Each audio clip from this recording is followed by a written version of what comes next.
Hello everyone. Step to success classes में आप सभी का स्वागत है। यूपी पीसीएस प्रीलिम्स और आरओ एआरओ परीक्षा के लिए करंट अफेयर्स की जो सीरीज स्टार्ट की है उसका ये प्रैक्टिस सेट नंबर 16 है। और इसमें हम लोग जो है वो क्वेश्चन नंबर 376 से लेकर 400 तक डिस्कस करेंगे। और इस वीडियो के कंप्लीट होते ही ये आपके जो करंट में आ सकने वाले सबसे महत्वपूर्ण प्रश्न है, वैसे पास 400 प्रश्नों का संकलन जो है आपके पास हो जाएगा। ठीक है, बाकी आगे भी ये वीडियो जारी रहेंगे। ठीक है, तो स्टार्ट करते हैं अपने आज के वीडियो के पहले क्वेश्चन से। पहला क्वेश्चन है, विश्व मौसम विज्ञान संगठन WMO के अनुसार अब तक का सबसे गर्म दशक या डेकेड रहा है। जो 10 सालों का पीरियड होता है उसको डेकेड बोलते हैं। 2011 से 20, 2012 से 21, 2013 से 22 और 2014 से 23। तो सही जवाब जो है इसका ऑप्शन डी, 2014 से 2023 के बीच का जो डेकेड या दशक रहा है वो अब तक का सबसे गर्म दशक रहा है। ठीक है, ये जो है वो WMO ने घोषणा की है और इन्होंने साथ ही साथ बताया कि वर्ष 2023 जो है वो अब तक का सबसे गर्म वर्ष भी रहा है। और इन्होंने बताया हुआ है कि जो वर्ष 2022 है इसमें जो मुख्य 3 ग्रीस हाउस गैसें हैं, कार्बन डाइऑक्साइड, मीथेन और नाइट्रस ऑक्साइड, इनके उत्सर्जन में जो है वो नए रिकॉर्ड वृद्धि देखी गई है। ठीक है, अगला क्वेश्चन है, विश्व खुशहाली रिपोर्ट वर्ल्ड हैप्पीनेस रिपोर्ट 2024 के अनुसार दुनिया का सबसे खुशहाल देश है। फिनलैंड, आइसलैंड, डेनमार्क और स्वीडन। तो सही जवाब जो है इसका ऑप्शन ए है। फिनलैंड जो है वो विश्व का सबसे खुशहाल देश है इस रिपोर्ट के अनुसार, और ये लगातार 7वां वर्ष है जब फिनलैंड जो है वो इस रिपोर्ट में सबसे शीर्ष स्थान पर आया हुआ है। ये रिपोर्ट संयुक्त राष्ट्र सतत विकास समाधान नेटवर्क द्वारा जारी की जाती है और ये रिपोर्ट जो है वो 6 कारकों पर आधारित है। ये 6 कारक है, प्रति व्यक्ति सकल घरेलू उत्पाद, स्वस्थ जीवन, प्रत्याशा, किसी पर भरोसा करना, जीवन विकल्प चुनने की स्वतंत्रता, उदारता और भ्रष्टाचार से मुक्ति। इन कारकों पर ये जो रिपोर्ट है तैयार की जाती है। इसमें अगर शीर्ष 10 देशों की बात करें तो शीर्ष स्थान जो है वो फिनलैंड का, दूसरे स्थान पर डेनमार्क, तीसरे स्थान पर जो है वो आइसलैंड है। अगर इसमें भारत की बात करें तो इस रिपोर्ट में भारत जो है वो 126वें स्थान पर आया हुआ है। और पिछले वर्ष भी जो है वो भारत इसी स्थान पर रहा था, मतलब 2023 में भी भारत इस रिपोर्ट में 126वें स्थान पर रहा था। जबकि चीन जो है वो 60वें स्थान पर, नेपाल 93, पाकिस्तान 108वें। और यहाँ पर हास्यास्पद बात यही है कि खुशहाली इंडेक्स में पाकिस्तान जैसे देश को क्या किया है, भारत से ऊपर रखा है, जबकि पाकिस्तान में स्थिति क्या है सभी लोग जानते हैं। अगला क्वेश्चन है, वर्ष 2023 का सरस्वती सम्मान साहित्यिक पुरस्कार किसने जीता है? प्रभा वर्मा, संजीव, टी पतंजलि शास्त्री और नीलम शरण गौर। तो सही जवाब इसका ऑप्शन ए, ये प्रभा वर्मा जी हैं। इन्होंने वर्ष 2023 का सरस्वती सम्मान साहित्यिक पुरस्कार जीता है। ये मलयाली जो है वो कवित्री हैं और मलयाली काव्य है इनका रौद्र सात्विकम।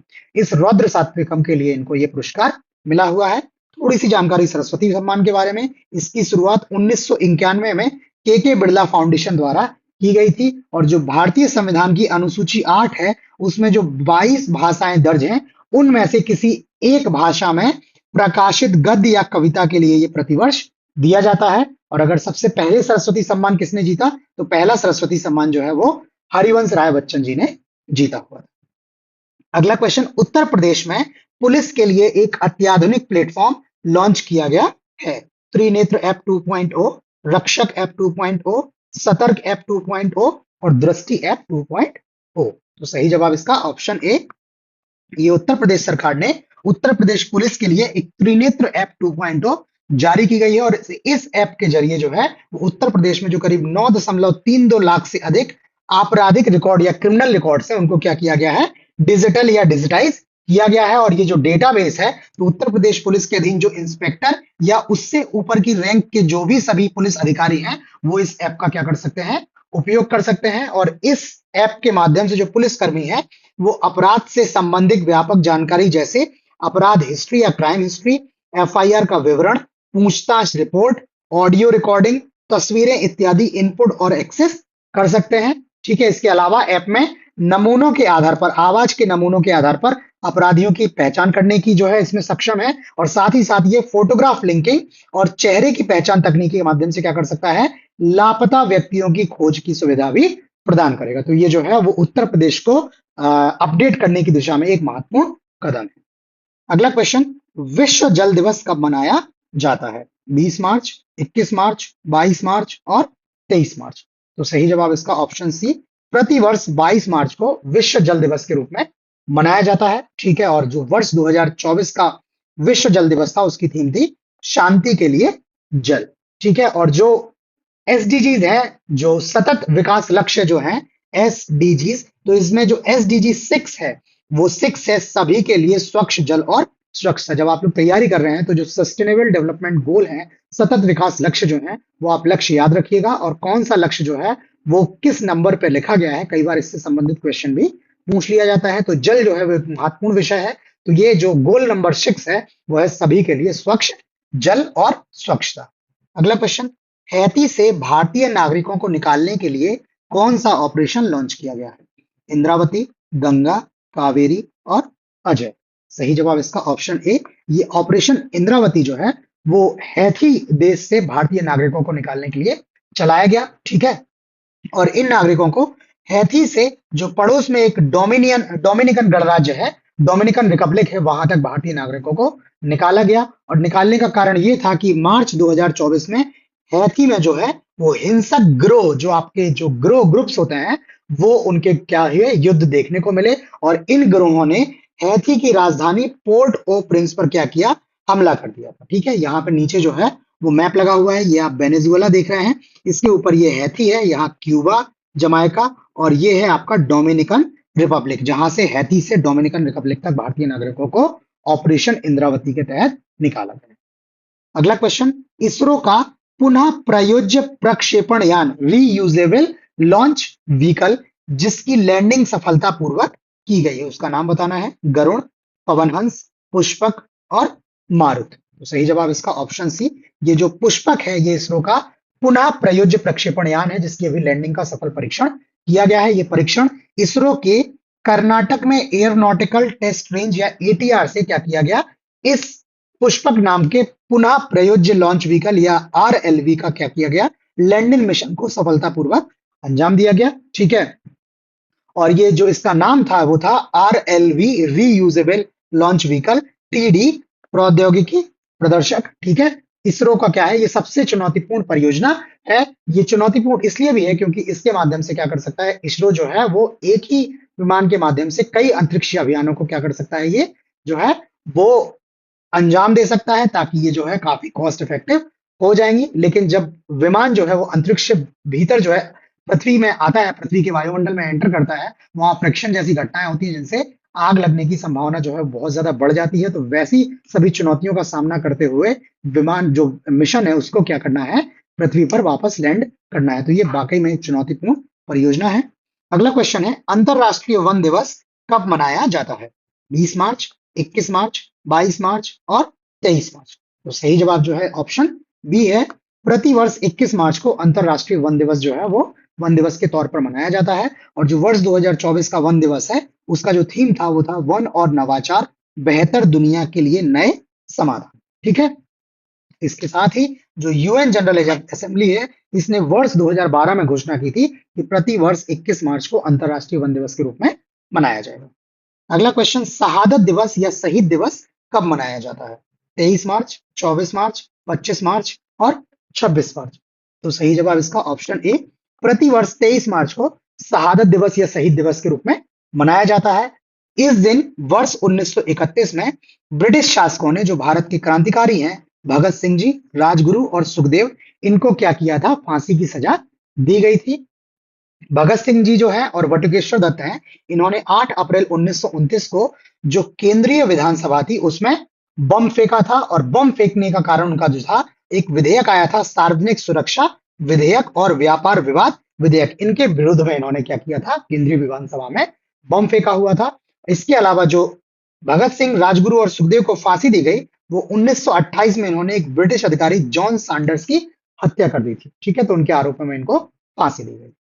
अगला क्वेश्चन, सैन्य अभ्यास आईएमटी ट्राइलेट 2024 किन देशों के बीच आयोजित किया गया? Bharat, Myanmar, Tanzania, Bharat, Maldives, Tanzania, Bharat, Mozambique, Tanzania, Bharat, Morocco, Tanzania.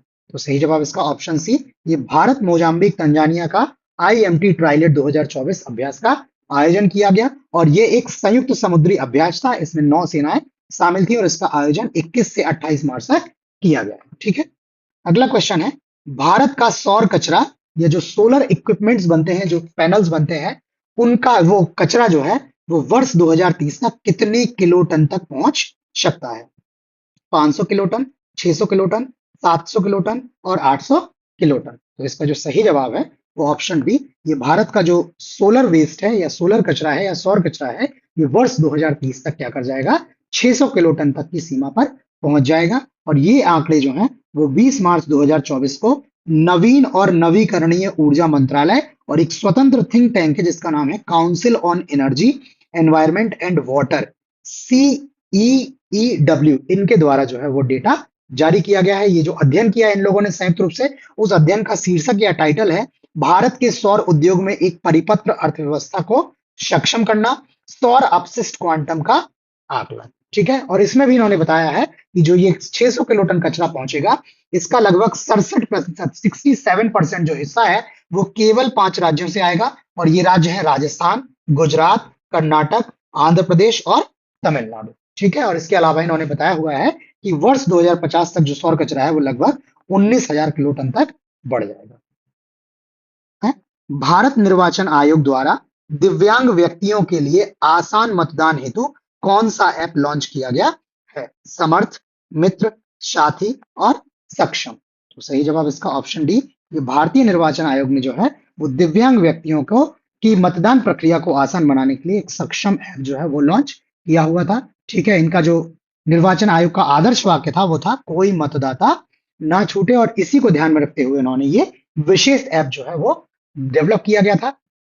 इस ऐप के थ्रू जो है वो 85 वर्ष से अधिक आयु वाले मतदाता और 40% बेंचमार्क विकलांगता या बेंचमार्क डिसेबिलिटी वाले दिव्यांग जो मतदाता हैं वो घर से मतदान कर सकते हैं।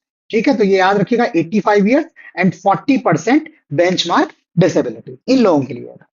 अगला क्वेश्चन, हरियाणा कृषि विश्वविद्यालय के वैज्ञानिकों ने मटर की एक नई बीमारी की खोज की है।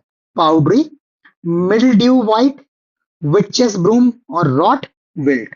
तो सही जवाब इसका ऑप्शन सी, ये विटचेस ब्रूम नाम से जो है एक मटर की नई बीमारी की खोज हरियाणा कृषि विश्वविद्यालय के वैज्ञानिकों ने की। और ये जो हम वीडियो बना रहे हैं यूपी पीसीएस की परीक्षा को ध्यान में रखते हुए बना रहे हैं, और उत्तर प्रदेश में जो है वो मटर जो है एक प्रमुख फसल है। ठीक है, इस वजह से जो है अगर इससे संबंधित कोई नई बीमारी खोजी गई है तो उसकी जानकारी भी आपको परीक्षा की दृष्टि से होनी चाहिए। इसी को ध्यान में रखते हुए हमने ये क्वेश्चन इंक्लूड किया है। इसमें सारे के सारे क्वेश्चंस, सारा का सारा कंटेंट और उनकी जो डिटेल है वो इस तरह से डिजाइन की गई है ताकि परीक्षा का जो क्वेश्चन आए तो कोई भी डिटेल उससे मिस ना हो, प्लस जो पहले परीक्षा में पेपर पूछे गए हैं उनको ध्यान में रखते हुए ये क्वेश्चन फ्रेम किए गए। ठीक है, तो ये उसी की डिटेल है, आप लोग पढ़ लीजिएगा। उसके लिए आप लोग हमसे टेलीग्राम और व्हाट्सएप के माध्यम से इनकी पीडीएफ भी ले सकते हैं। अगला क्वेश्चन है, मुख्यमंत्री रहते गिरफ्तार होने वाले पहले मुख्यमंत्री बने हैं। हेमंत सोरेन, लालू प्रसाद यादव, अरविंद केजरीवाल और जयललिता। तो सही जवाब इसका ऑप्शन सी, ये दिल्ली राष्ट्रीय राजधानी क्षेत्र दिल्ली जो है उसके मुख्यमंत्री अरविंद केजरीवाल जी जो हैं वो मुख्यमंत्री रहते गिरफ्तार होने वाले पहले मुख्यमंत्री बने हैं। ये दिल्ली के मुख्यमंत्री हैं और इनको प्रवर्तन निदेशालय या जिसको आप लोग ईडी के नाम से या एनफोर्समेंट डायरेक्टरेट के नाम से जानते हैं, इन्होंने शराब नीति घोटाले मामले में जो है इन्होंने 2002 के धन शोधन निवारण अधिनियम के तहत इनको क्या किया है? गिरफ्तार किया है। इसके अलावा जो जयललिता जी हैं ये 1996 में गिरफ्तार होने वाली पहली पूर्व मुख्यमंत्री थी। ठीक है, हालांकि कई जो राज्यों के मुख्यमंत्री हैं वो गिरफ्तार हुए हैं, बट मुख्यमंत्री के पद पर रहते हुए गिरफ्तार होने वाले अरविंद केजरीवाल जी जो है वो पहले मुख्यमंत्री। थोड़ी सी डिटेल यहाँ पर हमने धन शोधन निवारण अधिनियम के बारे में भी लिखा हुआ है, ये डिटेल आप लोग पढ़ लीजिएगा जो लोग इंटरेस्टेड हैं। वैसे ये इंपॉर्टेंट है और इसमें सबसे इंपॉर्टेंट ये है कि जो इस अधिनियम के तहत जो अपराध है वो सभी अपराध क्या है? संज्ञेय है और गैर जमानती है। इनमें जमानत का कोई प्रोविजन नहीं है और इनमें कोई अग्रिम जमानत का भी प्रावधान नहीं। ठीक है, अगला क्वेश्चन, संयुक्त राष्ट्र विश्व जल विकास रिपोर्ट 2024 के अनुसार कितने बिलियन लोगों को सुरक्षित रूप से प्रतिबंधित पेयजल तक पहुंच नहीं है? ठीक है, मैनेज जो बोल रहा है प्रबंधन, 2.0 बिलियन, 2.1 बिलियन, 2.2 बिलियन और 2.3 बिलियन। तो सही जवाब इसका ऑप्शन सी, ये करीब 2.2 बिलियन लोगों को सुरक्षित रूप से प्रबंधित पेयजल तक पहुंच नहीं है। ये रिपोर्ट जो है वो संयुक्त राष्ट्र विकास विश्व जल विकास रिपोर्ट है। ये रिपोर्ट यूएन वाटर की ओर से जारी की गई है, ठीक है। और इस रिपोर्ट में बताया है कि वर्ष 2002 से 2021 के बीच करीब 1.4 अरब से अधिक लोग जो है वो सूखे से प्रभावित रहे हैं। और इन्होंने बताया है कि पानी को लेकर तनाव जो है वो दुनिया भर में संघर्षों को बढ़ावा दे रहा है। कहा भी जाता है कि अगला विश्व युद्ध जो होगा वो कभी होगा तो पानी की आवश्यकता को लेकर होगा। अगला क्वेश्चन, भारत रोजगार रिपोर्ट 2024 के अनुसार बेरोजगार कार्यबल में भारत के युवाओं की हिस्सेदारी लगभग कितने प्रतिशत है? 81, 82, 83 और 84। तो सही जवाब इसका ऑप्शन सी, जो भारत रोजगार रिपोर्ट है उसके अनुसार जो बेरोजगार कार्यबल है उसमें भारत के युवाओं की हिस्सेदारी करीब 83% है। और ये रिपोर्ट जो है वो अंतरराष्ट्रीय श्रम संगठन जो है, इंटरनेशनल लेबर ऑर्गेनाइजेशन और मानव विकास संस्थान, ठीक है, इंस्टीट्यूट ऑफ ह्यूमन डेवलपमेंट, इनके द्वारा एक संयुक्त रिपोर्ट जारी की गई है जिसके अनुसार ये आया है। और इन्होंने बताया कि जो बेरोजगार युवा हैं उसमें माध्यमिक या उच्च शिक्षा प्राप्त युवाओं की हिस्सेदारी 2000 में 35.2% से बढ़कर 2022 में करीब 65.7%। ये बहुत चिंताजनक स्थिति है कि भारत का जो शिक्षित युवा है वो बड़ी मात्रा में जो है वो बेरोजगारी का सामना कर रहा है। अगला क्वेश्चन, विश्व कबड्डी दिवस 24 मार्च पर भारत ने कितने खिलाड़ियों की भागीदारी के साथ कबड्डी खेलकर गिनीज वर्ल्ड रिकॉर्ड क्या है बनाया हुआ है?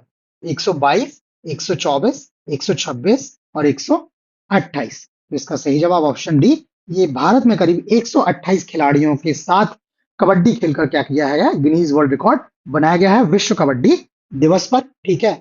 और ये जो रिकॉर्ड बना हुआ है ये holistic international overseas sports association और हरियाणा सरकार के बीच में जो है वो एक समझौता ज्ञापन हस्ताक्षर हुए हैं और उसी के तहत जो है ये खेल खेला गया। और ये खेल जो है वो लगातार 3 घंटे तक चला है, ठीक है। सुबह 11 बजे ये स्टार्ट हुआ था, दोपहर को 2 बजे तक चला है और तब ये रिकॉर्ड बना हुआ है। अगला क्वेश्चन, क्षुद्र ग्रह जिसको आप लोग एस्टेरॉइड्स भी बोलते हैं, क्षुद्र ग्रह 2005 EX296 का नाम किस भारतीय वैज्ञानिक के नाम पर रखा गया है? सीवी रमन, एस सोमनाथ, जयंती मूर्ति और नंबी नारायण। तो सही जवाब इसका ऑप्शन सी, ये भारतीय वैज्ञानिक हैं जयंती मूर्ति जी, इनके नाम पर जो है वो क्षुद्र ग्रह 2005 EX296 का नाम रखा गया है, ठीक है। इस क्षुद्र ग्रह को अब क्या बोल रहे हैं?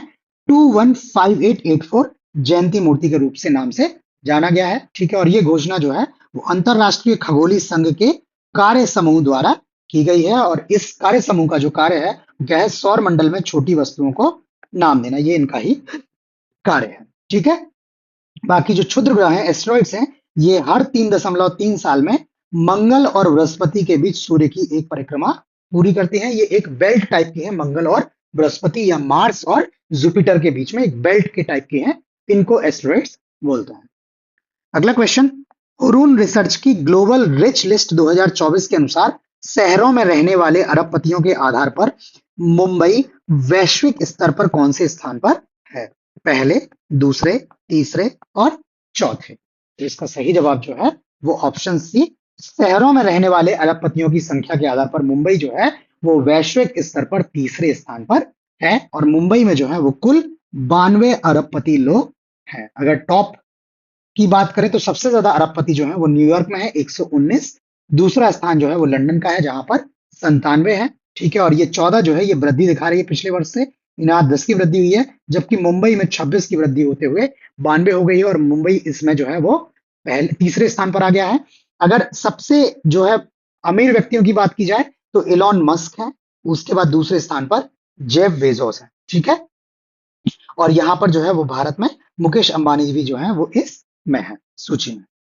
अगला क्वेश्चन, ग्रेट इंडियन बस्टर्ड के संरक्षण पर ध्यान देने के लिए सर्वोच्च न्यायालय द्वारा किसके नेतृत्व में एक विशेषज्ञ समिति नियुक्त की गई है? DY चंद्रचूड़, हरिशंकर सिंह, निरंजन कुमार बासु और बी मजुमदार। तो सही जवाब इसका ऑप्शन ए, ये DY चंद्रचूड़ जी के नेतृत्व में एक विशेषज्ञ समिति नियुक्त की गई है ग्रेट इंडियन बस्टर्ड के संरक्षण पर ध्यान देने के लिए, ठीक है। बाकी जो समिति के अन्य सदस्य हैं हरिशंकर सिंह, निरंजन कुमार बासु, बी मजुमदार और देवेश गढ़वी, ठीक है, और इनका जो मेन टारगेट फोकस एरिया है वो राजस्थान और गुजरात।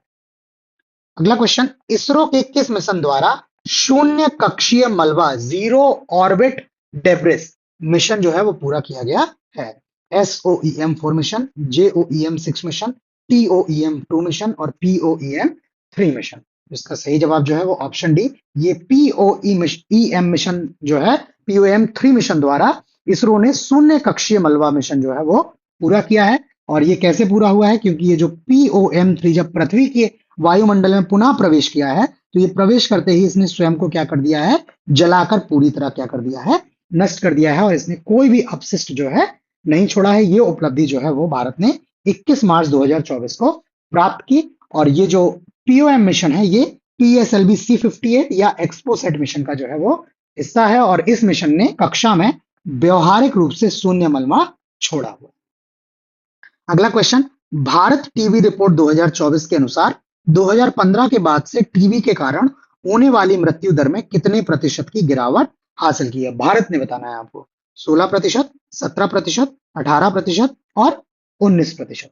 तो इसका सही जवाब ऑप्शन सी, ये भारत में जो टीबी के कारण होने वाली मृत्यु है, उसमें वर्ष 2015 के बाद भारत ने 18% की कमी जो है वो हासिल की है। ठीक है, इसमें क्या किया है भारत ने? क्या किया है 2015 के बाद? टीबी की घटनाओं में 16% की कमी, जबकि टीबी के कारण होने वाली मृत्यु में 18% की गिरावट हासिल की है। ठीक है, तो घटनाएं मतलब आप टीबी के 16% कम मामले देखने को मिल रहे हैं, और जो मामले देखने को मिल रहे हैं उनमें भी 18% जो है वो पहले की तुलना में कम मृत्यु दर्ज की जा रही है। ठीक है, 2015 में जहां 1 लाख जनसंख्या पर 237 लोगों की मृत्यु टीबी के कारण हो जाती थी, वो वर्ष 2022 में घटकर 199 प्रति 1 लाख जनसंख्या हो गई है। ठीक है, तो मतलब करीब 38 लोग जो हैं वो अब प्रति 1 लाख जनसंख्या पर उनकी मृत्यु में कमी हो गई है। ठीक है, इसके अलावा ये बताया हुआ है कि जो मृत्यु दर है, सॉरी, ये जो पहला वाला डेटा है, इसमें टीबी के मामले, जो इन्फेक्शन के मामले आते थे, वो 2015 में 1 लाख जनसंख्या पर 237 के करीब आते थे, जबकि 2022 में जो है वो 1 लाख जनसंख्या पर क्या आए हैं? 199 आए हुए हैं। जबकि बात मृत्यु दर की बात करें तो 2015 में जहां 1 लाख जनसंख्या पर 28 लोगों की मृत्यु हो जाती थी, वही 2022 में 1 लाख जनसंख्या पर करीब 30 लोगों की मृत्यु जो है वो टीबी के कारण हो रही है। मतलब प्रति 1 लाख जनसंख्या पर 5 और लोगों को क्या किया गया है? भारत ने बचाने में जो है वो उपलब्धि हासिल कर ली। ठीक है, इसके अलावा भारत ने वर्ष 2025 तक टीबी को खत्म करने का लक्ष्य रखा है। ये भी क्वेश्चन बार बार पूछा जाता है कि भारत ने टीबी और मलेरिया को खत्म करने का लक्ष्य कब का रखा हुआ है। ठीक है, अगला क्वेश्चन है, चंद्रयान 3 की लैंडिंग साइट का नाम, जिसे अंतरराष्ट्रीय खगोलीय संघ IAU द्वारा भी मंजूरी दी गई है? तिरंगा, शिव शक्ति, शक्ति शंकर और आदिशक्ति। तो सही जवाब इसका ऑप्शन बी, जो भारत का चंद्रयान 3 है, चंद्रमा पर जिस स्थान पर लैंड हुआ है उस साइट का नाम जो है वो शिव शक्ति रखा गया है। भारत ने जो है इसकी घोषणा की थी कि इसका नाम जो है वो शिव शक्ति रखेंगे, और बाद में इसको IOU के द्वारा भी मंजूरी मिल गई है। ठीक है, जिसको अभी हमने बताया था, जो ग्रह प्रणाली नामकरण है, उसके लिए IU का जो कार्य समूह है, वर्किंग ग्रुप है, उसने इसकी मंजूरी दे दी गई है। अगर चंद्रयान 3 की बात करें तो ये 14 जुलाई 2023 को लॉन्च हुआ था, और 23 अगस्त 2023 को ये चंद्रमा के दक्षिणी ध्रुव पर सफलतापूर्वक उतरा था। ये डेट्स जो है वो बहुत इंपॉर्टेंट है।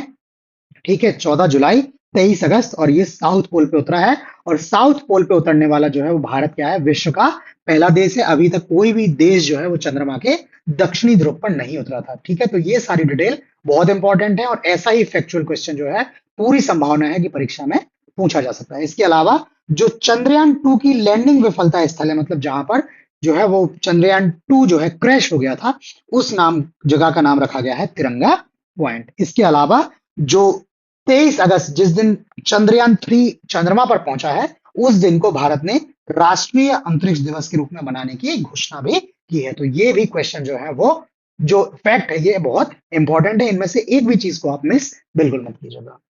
अगला क्वेश्चन, भारतीय नौसेना का समुद्र सुरक्षा अभियान ऑपरेशन संकल्प कब से कब तक आयोजित किया गया है? 14 दिसंबर 2023 से 23 मार्च 2024, 15 दिसंबर 2023 से 24 मार्च 2024, 16 दिसंबर 2023 से 25 मार्च, और 17 दिसंबर 2023 से 26 मार्च 24। तो इसका सही जवाब ऑप्शन ए ही है। ये ऑपरेशन संकल्प का आयोजन 14 दिसंबर 2023 से 23 मार्च 2024 तक आयोजित किया गया और इसका आयोजन भारतीय नौसेना द्वारा किया गया। भारतीय नौसेना का ये समुद्री सुरक्षा अभियान था। ठीक है, ये या तो आपसे डेट पूछ सकता है, अगर डेट नहीं पूछेगा तो आपसे पूछ सकता है कि ऑपरेशन संकल्प जो है वो किसका ऑपरेशन है, तो भारतीय नौसेना का, और किस क्षेत्र में, समुद्री सुरक्षा के क्षेत्र में जो है ये ऑपरेशन चलाया गया था। ठीक है, ये इतना इंपॉर्टेंट है। बाकी आप डिटेल जो है वो देख सकते हैं, वीडियो को पॉज कर लें, डिटेल्स लिख लें, चाहे आप टेलीग्राम और व्हाट्सएप के माध्यम से हमसे जुड़ के पीडीएफ ले सकते हैं। अगला क्वेश्चन है, खाद्य अपशिष्ट सूचकांक रिपोर्ट 2024 के अनुसार वर्ष 2022 में कितने बिलियन टन खाद्य अपशिष्ट उत्पन्न हुआ है? Food waste. ठीक है, 1.20 billion, 1.15 billion ton, 1.05 billion ton और 1.30 बिलियन टन। तो इसका सही जवाब जो है वो ऑप्शन सी, ये जो वर्ष 2022 है इसमें करीब 1.05 बिलियन टन खाद्य अपशिष्ट या फूड वेस्ट जो है वो उत्पन्न हुआ है। ये रिपोर्ट जो है वो यूएनईपी और डब्ल्यूआरएपी ने संयुक्त रूप से खाद्य अपशिष्ट सूचकांक रिपोर्ट जारी की गई है, उसमें ये डेटा आया हुआ है। बाकी जो अंतरराष्ट्रीय शून्य अपशिष्ट दिवस मनाया जाता है, ये 30 मार्च को आयोजित किया जाता है। ये चाहते हैं कि फूड जो है वो वेस्ट ना हो।